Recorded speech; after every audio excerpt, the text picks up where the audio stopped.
नमस्कार, मैं हूं राजीव रंजन सिंह। कर्म क्षेत्र में आपका स्वागत है। 14 राज्यों का सफर पूरा करते हुए कर्म क्षेत्र आज पहुंचा है रत्नागिरी। महाराष्ट्र के कोंकण क्षेत्र में आने वाले रत्नागिरी का नाम संत रतनगिरी महाराज के नाम पर पड़ा है। इसके सांसद हैं डॉक्टर नीलेश राणे। बेहद युवा सांसद हैं, चुनाव जीतकर पहली बार संसद में पहुंचे हैं। खास बात यह भी है कि ये महाराष्ट्र के कद्दावर मंत्री नारायण राणे के बेटे हैं।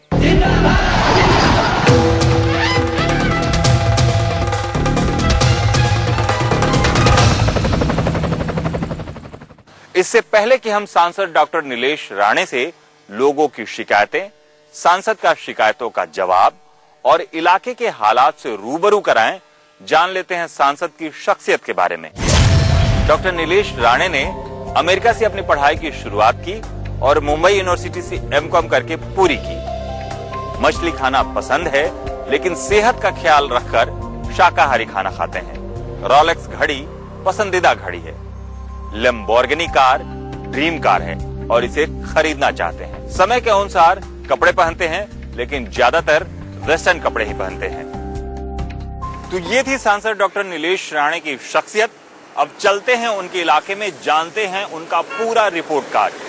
5 सालों में सांसद ने क्या काम किए, लोग उनके काम से कितने खुश हैं, क्या कमी रह गई और उनके जरिए किए गए काम के हाल क्या हैं।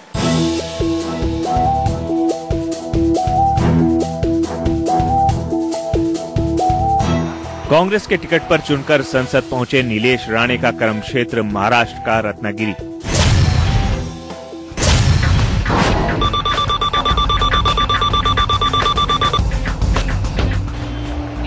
कोंकण के 2 जिलों को मिलाकर बनी रत्नागिरी संसदीय सीट।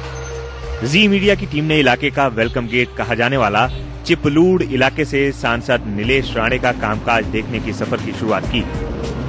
नहीं रहता है, ये लीकेज है, कुछ ऐसा जो आरोग्यदायक जो घटना मांगता है, जो काम मांगता है, वो पेशेंट के लिए नहीं अच्छा रहता।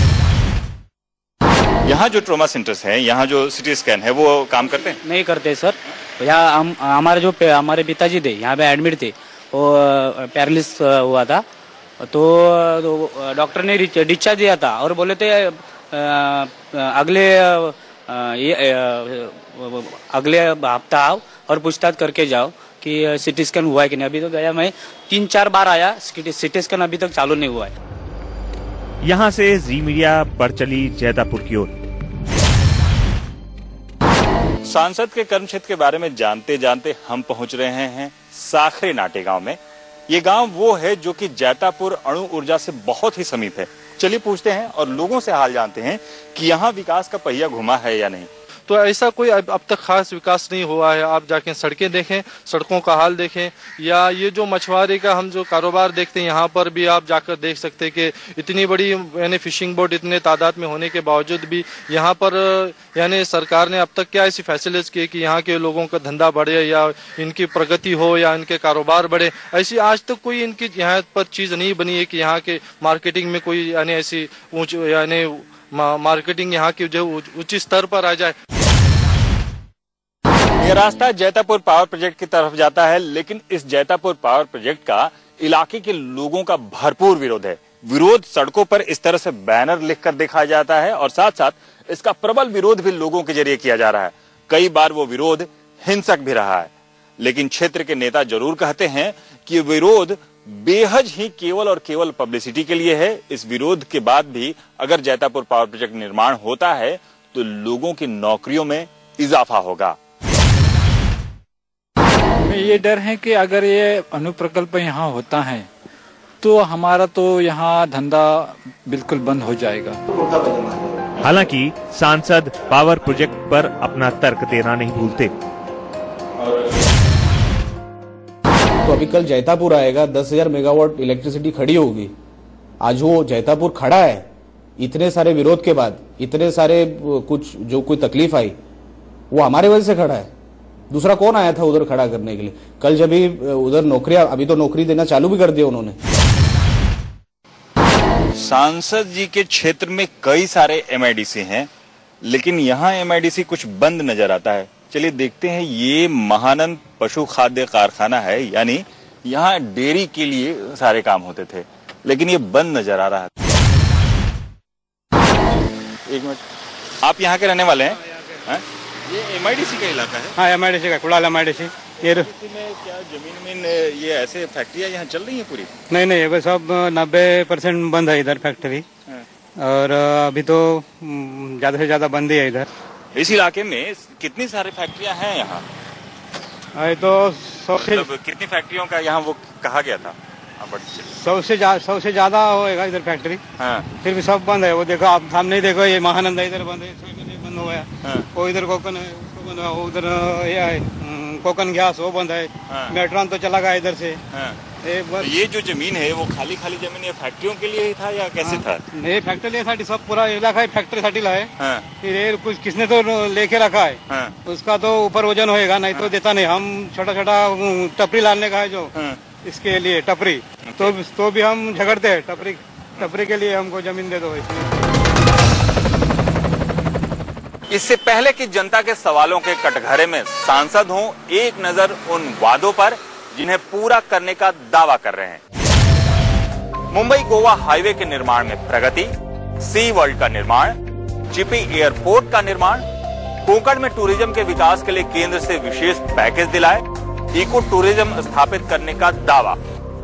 अब नजर उन वादों पर जिनके पूरा नहीं होने पर लोगों ने शिकायतें की। जैतापुर पावर प्रोजेक्ट से प्रभावित होने वाले लोगों की समस्याएं दूर नहीं हुई, MBBS कॉलेज नहीं बना, डबल लाइन रेलवे नहीं हो पाया, प्रदूषण मुक्त कंपनियां नहीं आ पाई, मछुआरों को बेहतरी के लिए काम नहीं हो पाए। तो नीलेश जी, आपके इलाके के ढेर सारी लोगों की शिकायतें भी हैं, उनके बहुत सारे सवाल हैं। उनमें से कुछ सवाल हम अपने प्रोग्राम में ले रहे हैं। आपने हॉस्पिटल्स के लिए बहुत सी निधि मुहैया करा के दिए है, मगर जब यहाँ किसी शख्स को बड़ा मर्ज होता है तो उसे चिपळूण या रत्नागिरी जिले को छोड़कर मुंबई या पुणे जैसे बड़ी सिटीज में अपने मर्ज का इलाज करने जाना होता है। तो मेरी ये रिक्वेस्ट है कि आप यहाँ कोई ऐसे हॉस्पिटल और ऐसे बढ़िया डॉक्टर उपलब्ध करिए कि यहाँ के लोगों को यहीं पर इलाज हो सके। रूरल एरिया होने के वजह से काफ़ी मतलब डॉक्टर्स और वहाँ के डॉक्टर्स का आना जाना थोड़ा कम है, मैं मानता हूँ, क्योंकि उसका पूरा इफेक्ट क्या होता है रूरल में। ज़्यादा करके आप जो अधिकारी ऑफिसर्स जो होते हैं वो ज़्यादा करके आना पसंद नहीं करते, पर फिर भी वैसा इंफ्रास्ट्रक्चर हम उनको देने की कोशिश कर रहे हैं। एटलीस्ट सिंधुदुर्ग में तो देने की कोशिश कर रहे हैं ताकि डॉक्टर्स उधर आए, अच्छे हॉस्पिटल्स उधर आए, अच्छी फैसिलिटी उनको मिले। मैं खुद अपने फंड में से जितना इक्विपमेंट हॉस्पिटल, सिविल हॉस्पिटल को देने की मैंने खुद कोशिश की है। ब्लड बैंक अच्छा होना चाहिए, वो सब की हमने कोशिश की है, पर एक थोड़ा उसमें we must be lacking in something, वो जल्द से जल्द पूरा किया जाएगा। एग्जैक्टली कौन सी स्पेसिफिक चीजें है वो आप अगर मुझे बताएंगे तो मैं जरूर उसमें ध्यान दूंगा। भारत स्वतंत्र होने के बाद अभी तक रत्नागिरी तालुका जिला में बंदर तो साफ हुआ नहीं अभी तक। बाद में डीजल बोलता है, डीजल की सब्सिडी भी केंद्र सरकार भी अभी तक मिलता नहीं है। क्यों मिलता है मुझे मालूम नहीं। फिशरमैन से तो मेरा पूरा कोस्टल कॉन्स्टिट्यूंसी पूरा कोस्टल साइड पे, इसीलिए मैं हमेशा उनके साथ मेरी बातचीत चालू रहती है। फिशरमैन की काफ़ी डीजल की समस्या हो या और भी कोई हो, जैसे पिछले थोड़े टाइम के पहले पर्सियन नेट का और जो बाकी के छोटे मच्छीमार रहते, फिशरमैन रहते, उनका आपस में झड़प लगी हुई थी, उनमें अनबन हो रही थी, वो भी सुलझाने का काम हमने किया। डीजल का हो या और भी कोई भी समस्या हो फिशरमैन की, लगातार हम उनसे बातचीत करते रहते। डीजल की काफ़ी समस्या तो स्टेट गवर्नमेंट ने ही सॉल्व कर दी है, पर जैसे मैंने पहले भी कहा, कोई स्पेसिफिक अगर आप कौन से ग्रुप के बारे में बात कर रहे हो मुझे पता नहीं, पर स्पेसिफिक कोई ग्रुप की मांग हो, जैसे उनका पैसा नहीं आया कमिश्नर से फिशरमैन का, ऐसी कोई ग्रुप की सोसाइटी, फिशरमैन सोसाइटीज जो होती है वहां सोसाइटीज की बात कर रहे हो तो मैं स्पेसिफिक उनसे मैं बात कर सकता हूँ। जनता के सवाल और सांसद का जवाब सुनते सुनते हम आ पहुंचे रत्नागिरी से 120 किलोमीटर दूर समंदर के किनारे। क्या जो बड़ा बड़ा कंपनी इधर आता है वो अपना जो रॉ मटेरियल है वो समुद्र के किनारे पे छोड़ते हैं, और जो हमारे जैसे लोग रहते हैं वो निर्माल्य इधर फेंको, गणपति का निर्माल्य, कचरा मत डालो, ऐसा करते हैं और कंपनी को छूट मिलते है, वो छोटे छोटे आदमी को रोकते हैं, उसका कोई इलाज होना ही मांगता है। मछलियां रखने के लिए कोल्ड स्टोरेज तक नहीं होने की शिकायत है। मछुआरों की नाव फंसी हुई है, लेकिन सांसद दावा कर रहे हैं सहूलियत देने की। इलाके में जी मीडिया का अगला पड़ाव था रत्नागिरी का किला। सांसद का वादा था इको टूरिज्म का, लेकिन आप खुद ही सच्चाई देख लीजिए। पर्यटन के लिए तो इतना विकसित नहीं है, एक समुद्र किनारा तो अच्छा है लेकिन डेवलपमेंट नहीं है। कि कहते हैं कि यहाँ इको फ्रेंडली टूरिज्म का विकास होगा, लेकिन इको फ्रेंडली टूरिज्म में ये प्लास्टिक की बोतलें दिखती हैं, सिगरेट के टुकड़े दिखते हैं, सिगरेट के डब्बे दिखते हैं, और खास करके कुछ शराब की बोतलें भी दिखती हैं, जो साफ दिखाती है कि ये किस तरह का इको टूरिज्म है। आप देख रहे हैं सांसद डॉक्टर नीलेश राणे का रिपोर्ट कार्ड कर्म क्षेत्र में। तो इससे पहले कि जनता के हम कुछ और सवाल लें, देख लेते हैं सांसद का संसद में रिकॉर्ड कैसा रहा, साथ ही सांसद ने विकास के लिए कितने पैसे खर्च किए। नीलेश राणे के सांसद बनने पर लोगों को उम्मीद थी कि इलाके का विकास होगा, लेकिन लोग आज मायूस हैं। सब जगह नाराजी है। हमारे यहाँ नेता लोग जो है वो क्या कर रहे हैं और वो कौन है ये भी आम आदमी को मालूम नहीं है, खासदार कौन है ये भी मालूम नहीं है। स्वास्थ्य के बारे में परेशानियां बताऊं तो यहाँ सिविल हॉस्पिटल है, लेकिन सीटी स्कैन की सुविधा उपलब्ध है, लेकिन टेक्नीशियन नहीं है। रत्नागिरी इलाके का आखिरी पड़ाव नीलेश राणे का गृह जिला सिंधुदुर्ग। सड़क की हालत आपके सामने है। कुडाल का ये मेन बाजार है। इस बाजार में तो सड़कें थोड़ी सी अच्छी जरूर बनी हैं, लेकिन हालत ये है कि अगर बरसात थोड़ी सी ज्यादा हो तो पानी इन दुकानों में घुसता है। और साथ साथ ये भी है कि इस इलाके में अगर जिस तरीके से साफ सफाई होनी चाहिए उस तरीके से साफ सफाई दिखती नहीं है। इधर गाड़ी का प्रॉब्लम है, एसटी डेपो है वो बाहर है, बड़ा गाड़ी जो आता है पूर्णा बिना वो बाहर से निकल जाता है, गांव का उसको फायदा नहीं मिलता है। कुछ ही दूर पर जिले का बड़ा स्टेशन कुडाल है। जी मीडिया की टीम यहाँ के हालात जानने के लिए स्टेशन आ पहुंची।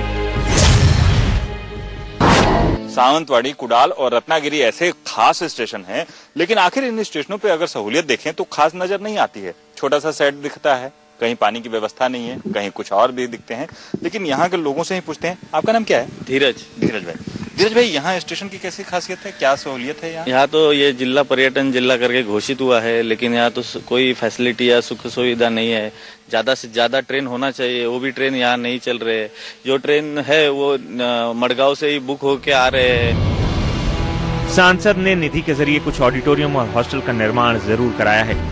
नीलेश राणे की सांसद निधि से हुए खर्च पर भी एक नजर डाल लेते हैं। साल 2009 से 2013 के बीच सरकार ने नीलेश राणे को करीब 12 करोड़ रुपए विकास कार्यों के लिए दिए। साल 2010-11 में नीलेश को मिले 2 करोड़ 38 लाख रुपयों में से खर्च हुए सिर्फ 79 लाख रुपए। साल 2009-10 में राणे ने 1 करोड़ रुपए में से 50 लाख रुपए ही खर्च किए। साल 2010-11 में 106 प्रोजेक्ट्स की सिफारिश की गई, 47 को मंजूरी मिली और 14 प्रोजेक्ट्स पूरे हो पाए। साल 2009-10 में 29 प्रोजेक्ट्स की सिफारिश की गई, 20 मंजूर हुए और एक भी प्रोजेक्ट अभी तक पूरा नहीं हुआ। सांसद निधि का सिर्फ 51.21% ही अब तक खर्च हो पाया है। संसद में नीलेश राणे के रिकॉर्ड पर निगाह डालें तो संसद में राणे की हाजिरी 70% रही है, जो औसत हाजिरी 77% से कम है। संसद में हुई बहस में वो 16 बार शामिल हुए हैं। अलग अलग मुद्दों पर 533 सवाल पूछे। एक आपराधिक केस भी नीलेश राणे के खिलाफ दर्ज है। जी रिसर्च ग्रुप के पंकज शर्मा के साथ राजीव रंजन सिंह, जी मीडिया, रत्नागिरी।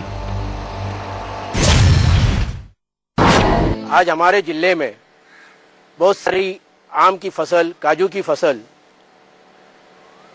फनस ऐसे प्रोडक्ट्स है, फिशरीज है, लेकिन इन चीज़ों पे कहीं पर भी गवर्नमेंट की कोई सब्सिडी नहीं, कोई योजना नहीं है, कोई फूड प्रोसेसिंग की यूनिट नहीं है। आज ऐसी चीज़ है कि हमारे यहाँ के खेत के लोगों को खुद ही आम बिका कर खुद ही मार्केट देखना पड़ता है। कहीं पर भी गवर्नमेंट की कोई योजना नहीं है।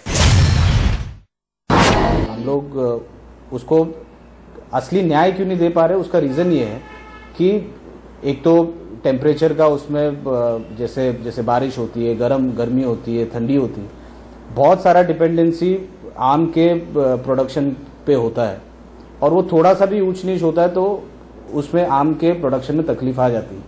पर फिर भी मेरा जिन संगठनों से मैं मिलता हूँ, ये सब जो व्यापारी लोग हैं उनसे मैं मिलता हूँ आम के कनेक्शन में, उनको मैं यही बोलता आप एक अम्ब्रेला के नीचे आइए।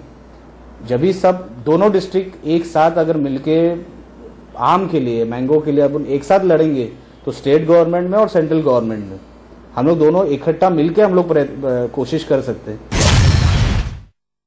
काफी बड़ी संख्या में लोगों के फीडबैक हमारे पास आ रहे हैं। देखते हैं कुछ ईमेल जो लोगों ने हमें भेजे हैं।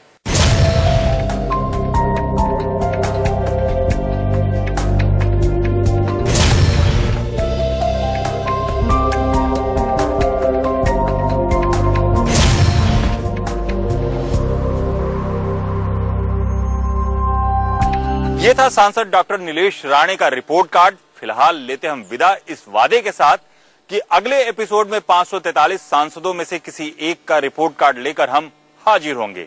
आप अपनी राय हमें भेजते रहें case@gnetwork.com पर।